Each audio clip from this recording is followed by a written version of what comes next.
ನಮಸ್ಕಾರ ಎಲ್ರಿಗೂ. ಎಲ್ಲರೂ ಹೇಗಿದ್ದೀರಾ? ಎಲ್ಲರೂ ಚೆನ್ನಾಗಿದ್ದೀರಾ ಅಂತ ಭಾವಿಸ್ತೀನಿ. ಸೊ ಇವತ್ತು ನಾನು ನಿಮ್ಮೆಲ್ರಿಗೂ ಒಂದು ಟ್ರಿಕ್ ತೋರಿಸ್ಬೇಕು ಅಂತ ಅಂದ್ಕೊಂಡಿದ್ದೀವಿ. ನಾನಿಲ್ಲಿ ನಮ್ಮ ಮನೇಲಿರೋ ಕಾಳುಗಳನ್ನೆಲ್ಲ ತೋರಿಸ್ತಾ ಇದ್ದೀನಿ. ಇದೇನಪ್ಪ ಎಲೆ ಅಂತ ಎಲ್ಲರೂ ಯೋಚನೆ ಮಾಡ್ತಾ ಇರ್ಬೋದು.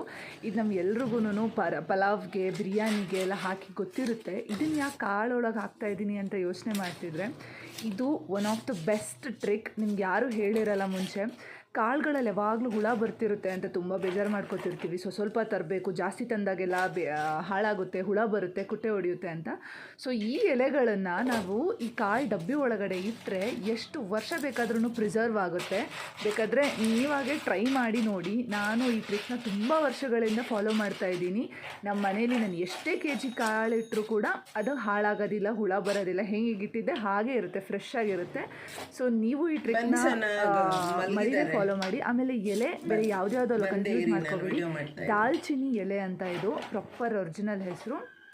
ನಾವು ಹಿಂಗೇನೆ ಆಡು ಭಾಷೆಯಲ್ಲಿ ಪಲಾವ್ ಎಲೆ ಅಂತೀವಲ್ಲ, ಅದೇ ಎಲೆ ಇದು. ಅಥವಾ ಇಂಗ್ಲೀಷಲ್ಲಿ ಬೇ ಲೀಫ್ ಅಂತಲೂ ಇದಕ್ಕೆ ಹೆಸರಿದೆ. ಸೊ ಅದೇ ಎಲೆನ ಜಸ್ಟ್ ಒಂದು ಎಲೆ ಹಾಕಿದ್ರೂ ಸಾಕು. ನೀವು ಜಾಸ್ತಿ ಏನು ಹಾಕೋದೇನು ಬೇಕಾಗಿಲ್ಲ. ಒಂದೊಂದು ಎಲೆ ಒಂದೊಂದು ಡಬ್ಬಿಗೆ ಹಾಕಿದ್ರೆ ಸಾಕು.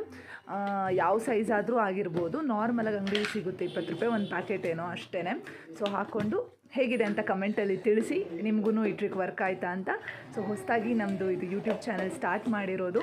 ನಿಮ್ಮ ಸಪೋರ್ಟ್ ಮಾಡಿ, ಆ ಸಪೋರ್ಟ್ ಇರಬೇಕು. ಸಬ್ಸ್ಕ್ರೈಬ್ ಮಾಡಿ, ಲೈಕ್ ಮಾಡಿ, ಮತ್ತು ನಿಮ್ಮ ಸ್ನೇಹಿತರೊಟ್ಟಿಗೆ, ಫ್ಯಾಮಿಲಿಯವ್ರ ಜೊತೆಗೆ ಶೇರ್ ಮಾಡಿ. ಧನ್ಯವಾದಗಳು. Thank you so much.